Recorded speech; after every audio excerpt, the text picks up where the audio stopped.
Hi, this is Neil James back with another tutorial.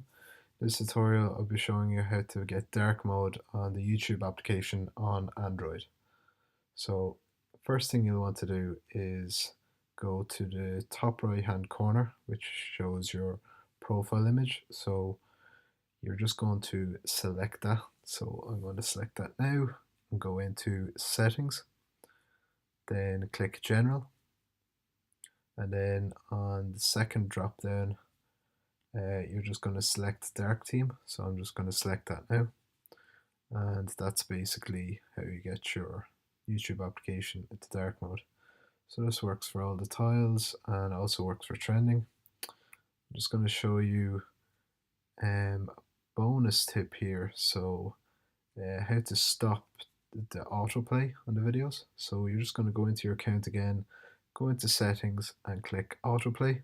So the second one down, you click autoplay on home. So I currently have this as off. So you can have this as always on, Wi-Fi only, or off. And that concludes this tutorial. Thanks for watching.